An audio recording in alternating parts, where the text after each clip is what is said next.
Hello everyone, I hope you all are doing good. I am doing great as well. तो आज के session में we'll understand how we can score 95 plus in any practical paper. चाहे वो practical paper accountancy का हो, चाहे वो प्रैक्टिकल पेपर मैथमेटिक्स का हो, चाहे वो और कोई भी प्रैक्टिकल पेपर हो। राइट। तो देखिए, ऐसा नहीं है कि मैं आपको कुछ ऐसे ट्रिक्स बता दूं जिसको आप अपने एग्जाम के 1 वीक पहले, 1 मंथ पहले अप्लाई करो एंड आप 95 प्लस जैसा स्कोर अचीव कर सको। ये कुछ स्मार्ट स्टडी टेक्निक्स है, कुछ स्ट्रैटेजीज है, कुछ साइंस है इनके पीछे, जिसको अगर आप अपने करिकुलम के साथ इम्बाइब करो, अगर आप इसको ओवर योर कोर्स टर्म, जो जो आपका कोर्स का पीरियड है, चाहे वो 6 मंथ्स का हो, 1 ईयर का हो, अगर आप उस पूरे कोर्स टर्म में इस इन प्रैक्टिसेस को, इन प्रिंसिपल्स को इम्बाइब कर दो, अप्लाई कर दो, तो your chances, your probability to score 95 plus increases to a great extent. आप 95 प्लस स्कोर करने की तरफ बढ़ सकते हो। तो let's start moving to the first point. अपना फर्स्ट पॉइंट है train your subconscious mind. Now what's a subconscious mind? देखिए, सबकॉन्शियस माइंड एक सेकेंडरी सिस्टम है जो हमारे ब्रेन के पैरेलली चलता है। ये एक डेटा बैंक है जो बिलीव्स को, एक्सपीरियंसेस को, स्किल्स को, मेमोरीज को स्टोर करता है। सबकॉन्शियस माइंड एक बहुत ही स्ट्रॉन्ग टूल है। अगर आप अपने सबकॉन्शियस माइंड को ट्रेन करो, अगर आप अपने सबकॉन्शियस माइंड को कमांड करो कि हाँ, मेरे को एक पर्टिकुलर सब्जेक्ट में 95 प्लस स्कोर करना है, your mind, your entire body will start moving towards the direction. जो भी अनवांटेड एलिमेंट्स है बाहर के, जो आपको डिस्टर्ब कर सकते हैं, आपका सबकॉन्शियस माइंड कोशिश करेगा कि आपको अपने टारगेट पे फोकस कराए। आप बहुत ज्यादा शिफ्ट नहीं करोगे अपने टारगेट से। इनको अप्लाई करने के लिए बहुत सारे टेक्निक्स होते हैं, आप इनको सर्च कर सकते हो, इनके बारे में पढ़ सकते हो। इन इस पे एक बहुत फेमस बुक है, the power of subconscious mind, you can read that. इसमें लोग क्या करते हैं, पीपल प्रैक्टिस बाई, सपोज आप अपने फोन के वॉलपेपर पे सेट कर लो अकाउंट्स 95 प्लस। तो whenever you see your phone, your brain gets connected, your subconscious mind वो बिलीफ को, वो एक्सपीरियंस को ग्रैब कर लेते हैं कि हाँ, मेरे को 95 प्लस स्कोर करना है। तो जब भी आप कोई और चीज में शिफ्ट होने का सोचोगे, that is a hurdle in your 95, तो आपका सबकॉन्शियस माइंड आपको वापस उस ट्रैक पे ले आएगा and it will keep you moving moving moving towards your targeted direction. Right. तो और भी इसमें बहुत सारे टेक्निक्स हैं। लोग अपने फोन पे वॉलपेपर्स यूज करते हैं, कोई अपने घर में चार्ट्स लगा लेते हैं, कोई अपने बुक के कवर पे इसको लिख देते हैं। तो आप किसी भी फॉर्म को, किसी भी तरीके को यूज कर सकते हो and we are good to go with the first point. Second point is interest, understand, revise and learn. देखिए, कोई भी सब्जेक्ट में जिसमें आपको 95 प्लस जैसा बड़ा स्कोर अचीव करना है, you need to firstly have interest in that subject. अब देखिए, इंटरेस्ट बहुत ही सब्जेक्टिव चीज है। मेरे को अकाउंट्स में इंटरेस्ट हो सकता है, आपको शायद नहीं हो सकता है। मेरे को मैथ्स में इंटरेस्ट नहीं हो सकता है, आपको मैथ्स में इंटरेस्ट हो सकता है। टू डेवलप इंटरेस्ट, आपको उस सब्जेक्ट को या तो थोड़ा सा डीपली पढ़ना पड़ेगा, थोड़ा प्रैक्टिकल अप्रोच से पढ़ना पड़ेगा, कुछ रियल लाइफ एग्जाम्पल्स को समझ के आप पढ़ो, उनका प्रैक्टिकल एप्लीकेशन समझो। तो इस तरीके से आप सब्जेक्ट में इंटरेस्ट डेवलप कर सकते हो। नेक्स्ट इस कॉन्सेप्ट्स को आप अच्छे से समझो, अंडरस्टैंड करो, दैट इज वेरी इंपॉर्टेंट। फिर उनको याद करो एंड टाइमली उनको रिवाइज करते चलो। देखिए, रिवाइज करने का हर किसी का अपना एक तरीका होता है। कोई जो चीज आपने आज पढ़ा, कोई उसको 1 वीक बाद रिवाइज करता है, कोई 1 मंथ बाद रिवाइज करता है। बट एक बार आप चीजों को लेस इंटरवल्स में रिवाइज करने लग जाओ, तो वो चीज आपके सबकॉन्शियस माइंड में स्टोर हो जाता है and that is very helpful. फिर उसको भूलना बहुत ज्यादा मुश्किल हो जाता है। तो आपको अपने ब्रेन को इस तरीके से ट्रेन करना पड़ेगा, बार बार रिवाइज करके चीजों को। और ऐसा नहीं कि बार बार कि आप ज्यादा बार रिवाइज करो तो चीज ज्यादा अच्छे से याद हो जाएगा। आप अगर कम बार भी पढ़ रहे हो तो उसको बहुत सॉलिड पढ़ो, बहुत कॉन्क्रीटली पढ़ो। बट हाँ, रिवाइज करने से भूलने के चांसेस बहुत मिनिमल हो जाते हैं। That takes to a third point is indexation. देखिए, ये जो दो पहला पॉइंट था 1 and 2, that is basically driven from science, थोड़ा सा साइंस एस्पेक्ट है। बाकी जो 3 पॉइंट्स है दैट आर फेयरली सिंपल। सबसे पहला इज इंडेक्सेशन। ये 3 पॉइंट्स है जो अपने लोग अभी डिस्कस करेंगे। उसको आपको अपने करिकुलम में इनकॉर्पोरेट करना पड़ेगा, सारों को ही करना पड़ेगा। इनको आपको अपने कॉपी मेंटेन करते टाइम ये सारी चीजों को यूज करना पड़ेगा। First is indexation. देखिए, इंडेक्स तो आई होप आप लोग सबने बनाया होगा जब हम लोग प्रोजेक्ट्स वगैरह करते हैं, then we maintain a table of content index. तो सेम आपको भी करना है। देखिए, जब आप कोई भी कॉपी वगैरह मेंटेन कर रहे हो, तो आप उसके फर्स्ट पेज, सेकंड पेज को आप डेडिकेट कर दो, that will form part of your index. आप जो भी चैप्टर कर रहे हो in subsequent pages, make sure आप उसका एक प्रॉपर इंडेक्स मेंटेन कर रहे हो। इंडेक्स में आपको जस्ट सीरियल नंबर, कौन सा चैप्टर का नाम है and what is the page number that it covers. Suppose एक पर्टिकुलर चैप्टर 5 टू 10 पेजेस तक कवर कर रहे हैं, तो आपको खाली यही लिखना है chapter 1 journal page 1 to 5, that's it. देखिए मैं जो भी एग्जांपल ले रहा हूँ I am taking from the perspective of accounts, मैं अकाउंट्स को बेस लेके आपको ये टॉपिक समझा रहा हूँ, बट आप इसको कोई भी प्रैक्टिकल पेपर में अपने हिसाब से अप्लाई कर सकते हो।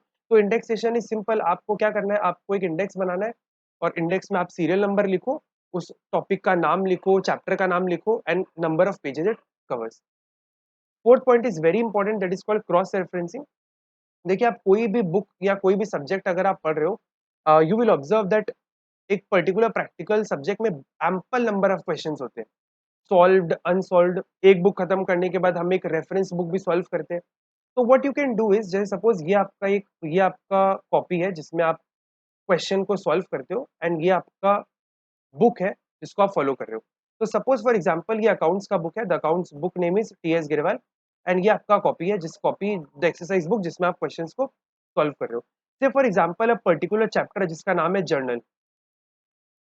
जर्नल चैप्टर के आप पेज नंबर 7th में हो and you are solving question number 8। आप क्या करो, अपने कॉपी के सारे नंबर्स, सारे पेजेस को नंबरिंग कर लो। ऐसा नहीं है कि आप एक दिन में बैठ के नंबरिंग कर लो, as and when you proceed आप धीरे धीरे नंबरिंग करते चलो। तो सपोज आपने अपने सारे कॉपी के पेजेस को नंबरिंग कर दिया, 1 2 3 4 करके अपने सारे पेजेस को नंबरिंग कर दिया।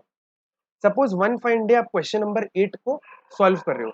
What you can do is, आप अपने कॉपी में इस तरीके का रेफरेंसिंग करो, जैसे आप ऐसा लिख सकते हो, solution to question number 8, copy में solution to question number 8 and यहाँ पे बुक का पेज नंबर लिख दो, question number 8 page is 7। And same आप अपने बुक में भी लिखो, जो आपका बुक का क्वेश्चन नंबर 8 है वहां पे आप लिख दो कि इसका सोल्यूशन जो है वो अब मेरे कॉपी के पेज नंबर 1 में अवेलेबल है। अगर आपके मल्टीपल कॉपीज क्रिएट होते हैं तो आप मल्टीपल कॉपीज का भी नंबर लिख सकते हो, दैट कॉपी 1 पेज नंबर 1। इस तरीके से हर क्वेश्चन के पास अगर आप नंबरिंग बैठा दोगे तो योर चांसेस कि आप एग्जाम के पहले सारे क्वेश्चंस को रिवाइज कर सको, रीड कर सको, वो बढ़ जाते हैं। अगर हम अकाउंट्स की बात करें तो एक पर्टिकुलर एक अगर आप पूरे बुक को कवर करो, 780 800 पेजेस का अकाउंट्स का बुक होता है, आप roughly around 350 to 400 questions we cover in an entire class 11 या 12 का अगर हम बात करें कोई भी क्लास का, तो we cover almost 400 questions। And किसी भी स्टूडेंट के लिए इट्स इम्पॉसिबल कि आप 400 क्वेश्चंस को एटलीस्ट देख भी सको बिफोर द डे एग्जामिनेशन। हाथ से सॉल्व करना तो बहुत दूर की बात है, बट इस तरीके से जब आप क्रॉस रेफरेंसिंग करते हो, आपका चांसेस कि आप सारे सम्स को एटलीस्ट एक बार देख पाओ बिकम्स इजियर। आप देख के आप एटलीस्ट उनको रिवाइज भी कर सकते हो, थोड़ा इजी हो जाएगा ना। आपको बार बार कॉपी में नहीं खोजना कि इस कॉपी में मैंने कौन सा सम किया है, मेरा कॉपी कहाँ है, बुक में कहाँ पे सम मिल रहा है, that it will become very easy. Fifth part is my mistakes, ये बहुत इंपॉर्टेंट पॉइंट है। देखिए फोर्थ एग्जाम्पल को अगर हम लोग कंटिन्यू करें, सपोज आपके किसी एक पर्टिकुलर सब्जेक्ट में 400 क्वेश्चंस है ऑल टोटल, एंड आपको ये 400 क्वेश्चंस को रिवाइज करना है before the day of exam. Suppose इनमें 400 भी नहीं, सपोज इनमें कुछ इजी क्वेश्चंस थे and you need to revise at least 200 to 300 questions the day before your examination. तो आप क्या कर सकते हो, देखिए जो अपने लोग कॉपी मेंटेन करते हैं जनरली, कॉपी वगैरह में इसका दो तरीका है।